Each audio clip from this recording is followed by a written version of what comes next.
Teman-teman masih ingat apa itu zikir? Amalan yang menjadikan kita ingat kepada Allah. Sekarang gini, poinnya ingat Allah. Jadi istighfar bagian dari zikir. Jadi saat istighfar pun fungsi zikirnya pakai istighfar dengan ingat Allah. Ini bukan cuma diucapkan di lisan. Astagfirullah, astagfirullah. Jangankan antum, beo pun bisa. Ajarin beo antum di rumah. Astagfirullah, astagfirullah, astagfirullah, astagfirullah, astagfirullah, astagfirullah. Bisa. Anak antum ajarin. Astagfirullah, astagfirullah, astagfirullah. Jangankan habis sholat, ada anak mau disuntik istighfar. Astagfirullahaladzim ya Allah, astagfirullahaladzim ya Allah. Ampuni aku ya Allah. Buka YouTube, ada. Ya. Jadi anak-anak tuh unik pokoknya. Apa yang diajarin, itu yang dia tangkap. Diajarin tayo, dia sebut tayo. Oh tayo, oh tayo. Nih, Rabokar, Poli, Embers, macam-macam. Ya. Jadi, luar biasa. Kembali ke sini. Jadi kalau kita ingin bacakan ini, maka fungsi zikirnya pakai ingat Allah. Nah, kalau kita ingin gunakan istighfar dengan mengingat Allah, bagaimana cara Allah meminta kita membaca istighfar itu? Itu yang kita keluarkan. Di Quran surah keempat An-Nisa ayat 17 sampai 18. Quran surah 4 ayat 17 sampai 18. Ini caranya. Kalau ini nggak dipakai, jangan harap mendapatkan apa yang tadi diinginkan. Innamat taubatu 'ala Allahi lilladzina ya'maluna su'an bijahanatin thumma yatubuna min qarib. Sungguh taubat yang hanya diterima oleh Allah itu. Jadi di sini ternyata berzikir dengan istighfar disandingkan dengan kalimat taubat. Tadi masih ingat nggak? Istighfar itu kan meminta apa? Ampunan. Kalau minta ampun lawannya berarti punya apa? Salah, punya dosa kan? Baik. Dosa itu perbuatan baik atau buruk? Buruk. Buruk itu bahasa Arabnya su. Su itu buruk. Ya. Innamat taubatu 'ala Allah lilladzina ya'maluna su'an. Sungguh ada orang pernah berbuat dosa, su, perbuatan buruk. Kita ingin itu dihilangkan. Maka cara menghilangkan perbuatan dosa, su tadi, dengan berzikir. Ternyata zikirnya oleh Al-Quran disebut taubat namanya. Ini, istighfar itu taubat. Dosa, perbuatan salah. Kalau ingin digugurkan, minta ampun. Minta ampun bahasa Arabnya istighfar. Ketika akan minta ampun, bahasa Qurannya disebut taubat. Apa itu taubat? Kembali kepada jalan yang benar. Bagaimana caranya? 3. 1, mengakui kesalahan yang dilakukan dalam bertobat itu. Jadi kalau sedang istighfar, sambil diingat dosanya apa. Jadi bukan cuma disebutkan di lisan astagfirullah, tapi dosanya nggak kebayang. Catat dulu, inventarisir dulu. Misal Anda ingin istighfarnya dosa mata, ingat apa yang salah dengan mata. Pernah menatap tajam pada pasangan Anda? Pernah menatap tajam pada anak-anak Anda walaupun mereka tanpa salah? Kalau ada anak di bawah balik berbuat salah, jangan langsung dimarahi. Mungkin perilaku bapak ibunya yang salah.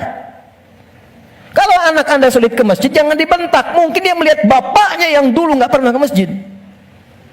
Anak itu cuma mengoleksi apa yang dia lihat, apa yang ia dengar. Jadi kalau dia berbuat keliru, jangan disalahkan dulu. Istighfar dulu. Saya salah ya Allah. Catat dulu. Jadi ketika Anda ingin Rabbana zalamna anfusana, anfus diri kita, anfus. Dari ujung kepala sampai ujung kaki. Apa yang salah di mata? Apa yang salah di lisan? Ingat ibu Anda, ayah Anda. Mungkin pekerjaan yang sulit itu bukan karena Anda kurang hebat, belum selesai dengan orang tua. Ada yang salah. Anak kebayang nggak? Anak muslim, ibu belum muslim, bapak masih non muslim, masih diminta oleh Quran berbuat baik pada orang tuanya. Jadi kalaupun ada anak masuk Islam, bapak ibunya belum, itu masih diminta oleh Allah dalam urusan dunia, sayangi mereka. Dapat pekerjaan, dapat gaji, bagi mereka. Kirim makanan, kirim hadiah. Sakit, beri, carikan rumah sakit terbaik. Berikan pelayanan yang paling bagus, even mereka non muslim. Dan minta dalam keheningan malam supaya diberi hidayah. Minta. Sekarang yang non muslim saja diminta kita berbuat baik, apalagi yang muslim. Sana berkata, masih mungkin itu yang yang menghambat pekerjaan itu belum berlangsung sempurna. Dengan pasangan hidup, suami ke istri, istri ke suami, ke anak, ke tetangga, itu aja dulu. Jadi begitu Anda datang istighfar, astagfirullahaladzim, ingat-ingat dosanya apa. Ingat-ingat. Itu poinnya. Jadi satu itu dulu, ditaubat mengakui kesalahan. Yang kedua menyesal. Nyesal. Kenapa saya mesti melakukan itu? Biasanya gini, biasanya kalau kita sedang nggak stabil terus marah, hati kita tuh berkata, padahal tadi nggak harus marah gitu. Kenapa saya harus seperti itu? Itu lawamah namanya. Kenapa saya harus bentak anak saya? Kenapa saya harus bentak istri saya? Kenapa harus bersikap begitu pada pasangan saya, pada suami saya? Setelah itu Anda akan merasa salah. Ya Allah, salah saya. Astagfirullah, astagfirullah, astagfirullah. Nah, bacaan istighfar disertai zikir dengan kalimat taubat ini, itu yang akan menggunjam kepada jiwa. Sehingga akan terasa energinya beda, alirannya lain. Dan sentuhan ke arusnya akan berbeda. Dibanding Anda hanya sekedar mengatakan astagfirullah, astagfirullah, rabbana zalamna, enggak ada getarannya. Tidak. Karena itu, begitu Anda merasakan, mengatakan, mengakuinya, menyesalinya. Kata para ulama, bayangkan kalau Anda masih merasa mengerjakan itu, bayangkan seketika diwafatkan. Sesali itu, terakhir, mengganti itu dengan perbuatan yang lebih baik. Ganti dengan yang baik. Akui, sesali, ganti dengan yang baik. Karena itu di Quran itu ketika ada kata taubat selalu diiringi setelahnya umumnya dengan kata aslah. Faman taba wa aslaha. Ya, taba wa aslaha wa aslaha. Orang taubat yang benar itu yang mampu mengganti perbuatan buruknya dengan yang lebih baik. Di setelah istighfar, lisannya nggak kasar lagi. Alih-alih mencela, sekarang jadi kata-kata yang mulia, kata-kata cinta yang keluar. Dengan teman-teman juga begitu, mata jadi baik, telinga jadi baik sampai ke ujung kaki. Itulah tobat yang benar. Jadi kalau esensi istighfar kita mau benar, ini teman-teman gini ya, kalau ini dipraktekkan satu aja, jadi orang baik kita. Satu aja, jadi orang baik. Lalu apa yang kurang baik dalam Islam? Nggak ada, Pak. Makanya jangan sembarangan menyebut Islam. Ini sekarang banyak di luar orang bikin isu tentang Islam, cuman salah. Cara berpikirnya keliru. Sekarang kan yang disebutkan Islam semua, Islam radikal. Jadi angin membangun persepsi Islamnya memang radikal. Kalau ada yang radikal, bukan Islamnya, Muslimnya yang keliru, orangnya. Dan logika berkata begini, ini hukum logika di ilmu mantik, ilmu logika. Ini ada A misalnya, satu ajaran. Diajarkan di 1, 2, 3, 4. Ajaran di 1 jadi baik, 2 baik, 3 baik, 4 tidak baik. Maka jangan langsung disalahkan A-nya.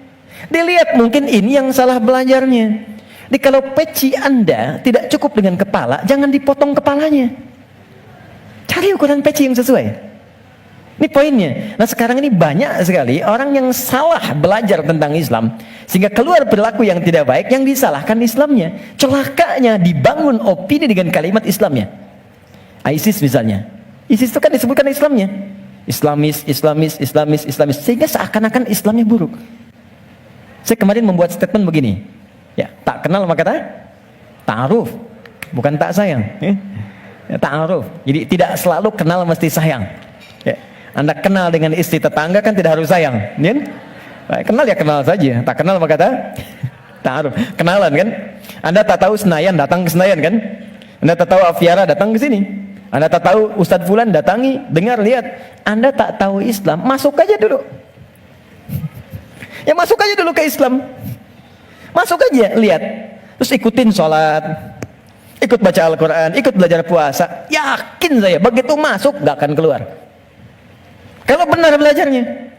Kalau belum siap masuk dengan pintu syahadat, lewat belajar dengan pintu sholat. Ikut-ikutan dulu pakai jilbab.